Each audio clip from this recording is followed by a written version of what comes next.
They were leaking information of their patients. They're collecting this information, they're using it for retargeting purposes and coming right at you to advertise. Like the AI knows us better than we do. Do you think in the future privacy is going to be like something people expect? No, I think Gen Z has kind of given up on it. They're just so used to what's Allowing, out there right pressing now. allow, pressing allow. Yeah, just pressing allow. They don't even mind anymore. I'm already giving up all my data. They already have everything. You're listening to the Ransomware Rewind, where we break down the latest cyber threats, data breaches, and security solutions that matter to you and your business. Stay secure. Stay informed. Enjoy the show. Welcome to the Ransomware Rewind podcast. We have Sam Jadali here from Melurna. He helps companies stay out of trouble when it comes to privacy by tracking every single piece of data. Sam, tell us about why you started Molerna and what it actually does. Thanks, Joe. Yeah, so Molerna, first of all, is what we're building is what we call air tags for data, as you mentioned. And so we tag data and then track its journey across the internet, and then we use that as intelligence for privacy and for compliance. And so I'll kind of go with the backstory a little bit and tell you how it all started. So it's about 6 years ago. I've had a cloud infrastructure company for about 15, 16 years. Been running that. We protect all our clients' assets on our cloud platform. We run a few different data centers. And I was doing some marketing work 6 years back, and I came across this Facebook ad on my feed. And there was a company that was just calling themselves the God mode of the internet. So it's really God fascinating. mode. God mode. So what does that even mean? What does that entail? Well, I remember when I used to play video games as a kid, it meant that you could do anything you wanted in the game. Exactly right. And I didn't believe it at first. I just thought, what is that? What does that even mean? So I decided to sign up. They actually had a free trial. It was a 7-day free trial. Signed up for the platform, and it said that you could find the secrets of all your competitors. So fascinatingly, I actually signed up, spent the first 6 days, didn't really understand how it worked. So logged in that 6th day and I said, oh, you know what? I'm just going to cancel this because it was just a waste of time. So, but then I said, you know what? Let me just type in some of my existing clients' domains and see what's on there. So I put in their domains, and then I could see the private messages my clients were sending their clients. So I thought, okay, well, is there malware? Is there a virus? Like, how did this get in there? And so this took me down this almost year-long rabbit hole of trying to figure out how their information got in there. So I thought, we're checking their servers or infrastructure. What's on there? So I thought, okay, what if we look up Boeing and SpaceX and Amazon and Tesla and every other Fortune 500? What else do they have? And quickly realized that, oh, I could see what all the employees at these organizations were working on. Their JIRA tickets, their Confluence documents. All this information is in there on this platform, and I'm sitting there buying it for $50 a month. And so I began looking even further, looked at the top cyber companies of the world, like Trend Micro, Palo Alto Networks. I could even see what their employees were working on. So the biggest cyber firms that you could imagine. So right? you're getting your money's worth. I was getting my money's worth. You were getting God mode. I was. And it was actually true. You could really see what was going on. I could see the top cyber issues of the day, like what was Bank of America's security issue, what was Kaiser's security issue, Sony, even some government agencies, all streaming on my screen in real time. So I spent almost a year trying to figure out how this all worked out, and wrote a very lengthy report, about a 70-page report. Essentially, it was called Data Spy. And this was before AI when you actually had to write it, right? This was before AI, so it took me quite some time to write that report, and just essentially elucidating on how this all occurred. And back then, discovered it. They were collecting this information through data brokers who are known to use mobile apps, browser extensions. They're collecting all this data. I essentially figured out what different software was being used, what browser extensions were being used, followed that and use that same methodology we're using for Melurna. I would tag the data, and then I would watch it go from data broker to data broker back to that marketing company that was selling it to me. So that's how we followed that journey, figured out how it was all happening. And so that became the story. It was published on the front page of the Washington Post, a bunch of other media outlets. And fast forward a few years, we founded Melurna. So that was really the catalyst to us starting this, is because we realized, well, hey, companies have no idea where their data is going. The top cyber firms don't have any idea where their information's going. So I thought, okay, why not? Why not create a company, a startup, where this is the information, the intelligence that we can gather and look to see where all this information's going, so that companies can have an understanding, so that underwriters can come in and help their insureds protect their data.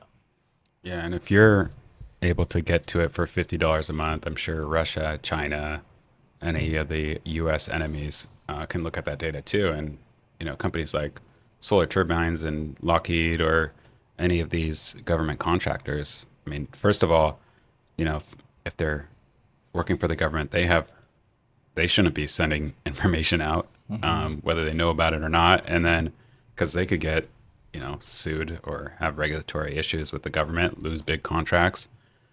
But our enemies are also finding out about all these things that we're doing. It wasn't there like this F-35 that China created, all from like contractors of the U.S. government, from just hacking subcontractors. Yeah, I mean, it's all about third-party risk. So it's like you're only as strong as your weakest link. So if they breach one of your contractors, I mean, sure, they can exfiltrate all your data right there. And absolutely, a lot of these are state-sponsored actors. If, like you said, if I could buy it for $50 a month, what's stopping anyone? Right? Yeah, What's stopping any other government? We'll have to link that to the notes, how China created the F-35 without hacking any of like Lockheed or anybody, just all the subcontractors. It's crazy. Oh yeah. I mean, every app we have installed on our phones, right? Everything we're doing is really being tracked. It's so much information. What are the worst offenders? Like who should people get off their phone right away? Life 360? I don't know. It's these seemingly innocuous applications that you don't know about. So typically what a data broker will do is, what they'll do is, there's companies that create these SDKs. They'll go and integrate with any app, and you don't even know what they are. They might be a children's app. They could be any sort of application. And so they'll go pay that software maker, and they'll say, hey, we'll pay you 10 grand a month. All you got to do is just install this snippet of code. Right? And they don't really know what's going on. They're just there to sit there and make money from their application. So, of course, they accept it. And then all of a sudden that application's just collecting all sorts of information. So it's really hard to keep track of, right, which one is doing that. And then the goal of us at Melurna is to go and keep tabs on this, doing real-time analysis of whether it's mobile applications or websites, and try to understand, okay, what's actually being exfiltrated, so that we can at least have some hard telemetry and evidence on where that data is going. But it's changing every day. There's something new going on. I mean, I would try to avoid applications where their companies are obviously collecting, user data. So think like a Grammarly or a Honey, right? They're collecting. But right? I need to get my good deals.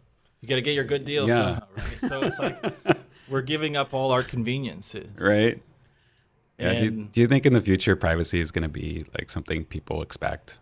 I think Gen Z has kind of given up on it. Gen Alpha, Gen Z. I mean, they're just so used to what's Allowing, out there right pressing now. allow.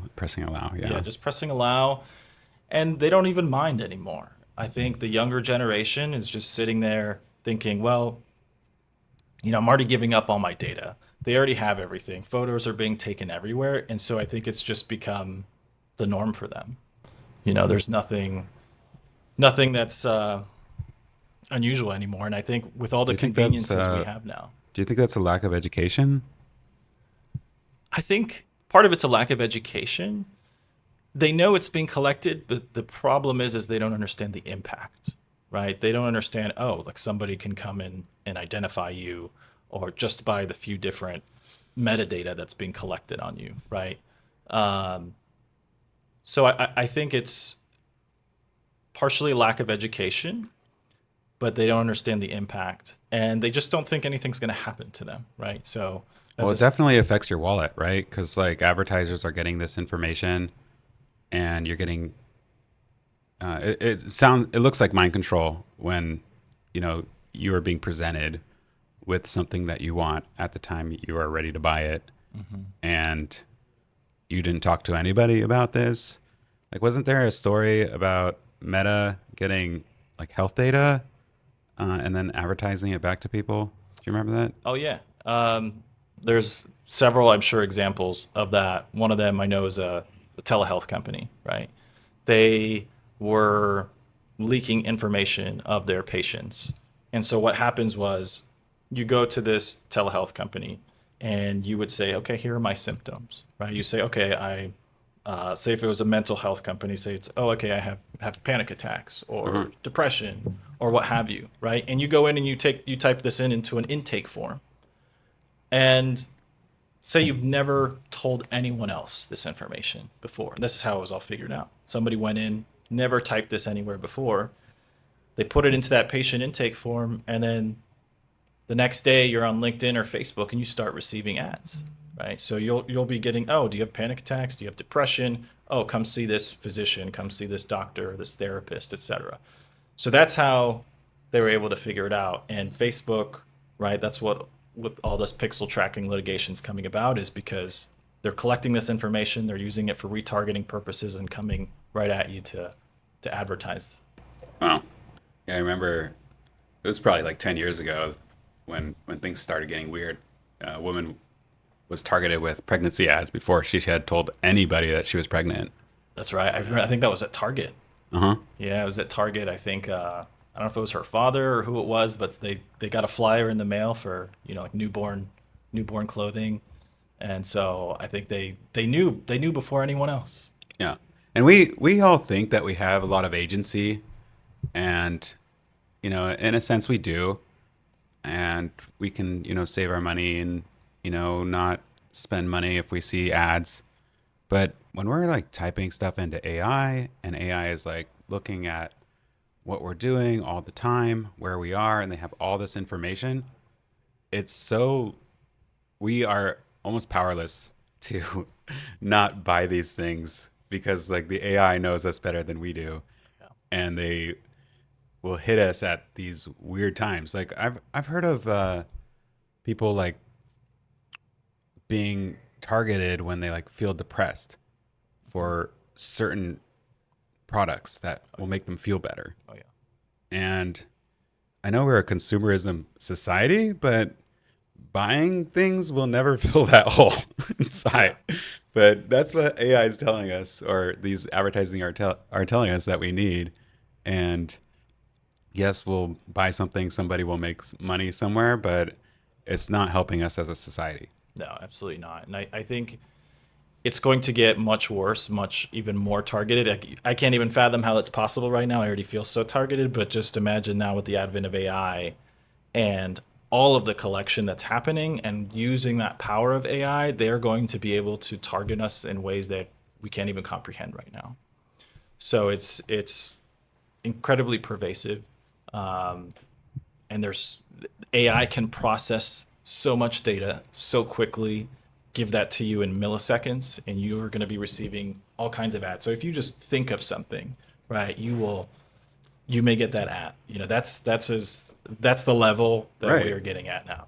Yeah, they have your health data, and maybe you wear like a fitness watch like me, and and it shows that your heart rate went Yep. up, and you're at a certain location, Yep. and then you get an advertisement to go Right. into this place that might Yep. make you feel better. Yep. But I want to give you a chance to talk about how Melurna helps companies stay out of trouble with regulators and class action lawsuits. Can you tell us about that? Like, how have you helped people, and why should they care? Right, absolutely. So, we work with both carriers, brokers, enterprises in general. So any of those companies in regulated industries. And we can inform them on not only where they are sending their sensitive data, but how well their vendors are handling sensitive data. So say you're an airline, right? And you want to know and say, okay, you want to take a look at your own privacy risk posture. Like how well are we, if you were the airline, how well are we handling that data? So you can come into our platform, you type in the company's name, right? Type in the airline name, and they'll be able to see, okay, they'll get their own score. How well are they handling risk? How much data are they leaking? How well are their vendors doing? We look at something called re-identification risk. So how easy is it for someone to identify an individual just based on metadata? Wow.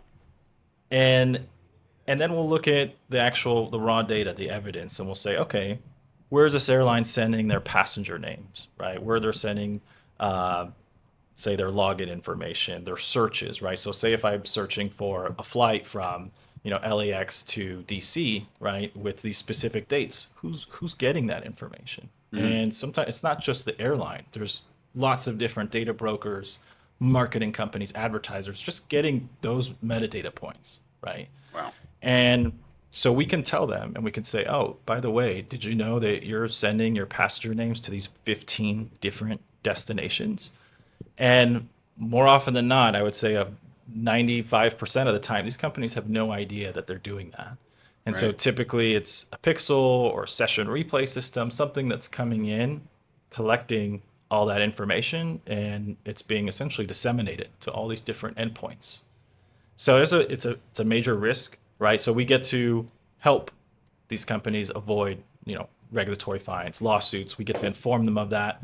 If it's a carrier, the carrier can come and say, hey, by the way, we see this is going on. You might want to mitigate, patch that issue, right, so that you can avoid those claims and Yeah, and a fines. lot of cyber insurance companies are excluding this pixel coverage, whether it's metapixels or TikTok or Twitter pixels. You really have to read your policy very closely because you could even have wrongful collection coverage and have pixels excluded. Yep, exactly. So talk to an insurance broker that knows what he's doing. Me. That's one person. That's what Joe's for. Oh, yeah. So that's my commercial. But yeah, if you're out there and you have a company, you should at least reach out to Sam, get some information from him. I'm sure it'll be a valuable call for you, and find out like what your risk is. I'm sure there's something Sam can help you with, and it's expensive. It's very expensive to fight these class action lawsuits. Yeah. I think in the last 3 years, the lawsuits from Pixels have grown like 1,200% or something. Yeah. I'll It's have to find exponential. the exact statistic and put it in the comments. But yeah, it's getting pretty serious out there. And if your company is not protected, if you're not asking for consent and have the privacy policy itself, there's a lot of great plugins out there that you can put on your website if you don't have them already. I mean, that's like the first step, right? Yep. Is to at least have one of those things where it's like, yes, I consent, or no, I consent to the cookies, right? Absolutely. Because that's like the law now. And then for people out there that are just curious about privacy and how people are tracking them, there's some good resources like blacklight.com that you can put in a website and see what trackers they have. There's a plugin called Ghostery. I don't know how much information they would be sharing on you if you download their extension. So I'm not saying you should, but it's a good exercise to kind of see like how many trackers are on every place you go on the internet, because there's way more than you think. Yeah, there's way more. And you honestly can't avoid it, but I think having that understanding of what's going on within your own organization, where that's being transmitted, like what's the risk, right? So if I'm a hospital and I'm sending my patient names to these destinations and maybe their symptoms, right? Like what they have, like those are major HIPAA violations, right? Major. So And that's where we come reputational too, right? Like if your customers figure out that you're sharing their data and they haven't consented, or Yeah. you have told them, I'll never share your data, Yeah. read my lips, right? They're not going to want to come back, and you're going to lose not only customers, you're going to lose money from regulators, you're going to lose money from these class action lawyers that want their pound of flesh. So yeah, as we land the plane, I always ask this question. It's kind of on a different subject, but with AI and everything coming, do you think we're going to get Star Trek or Skynet? I think we're gonna go a little both ways, but I feel like the world is pulling us a little towards Skynet just because of all the different tracking that's done, right? Just in how the politics of America right now, I think, is pulling us into the world of just observing everything, what we're doing, and tracking everything. And so we're giving up our privacy as it is, and it's really a nation state war at this point. That's a good point because I talked about, how these trackers can figure out us and what we buy and everything, but it can kind of help it can help like politicians get voted in because, they're advertising to us too, and they know what makes us tick. Yep. And I mean, there's data out there that Google and Facebook have like actually, turned elections 2 or 3% because of like the information that they've shown or what they've shown other people. Like you Google Hillary Clinton during the election and there would only be good things about her and stuff like that. So, that data's out there. I love to put on my tinfoil hat. Are we going to have mega corporations instead of governments in the future? I don't know, but we'll see if it's going to be the U.S. GovCorp or Norcorp for Europe and everything. Some of these futurists that have already predicted this stuff. We'll see. Yeah, I agree. I think we're going to see a lot of consolidation within these organizations. We're going to see a lot of tracking, monitoring where everything is going. So you're absolutely spot on with that. Well, Sam, thank you so much for coming. Thanks. I want to give you one more chance to tell people how to find you. Thanks so much. Yeah, you can find us on our website, Melurna.com. That's MELURNA.com.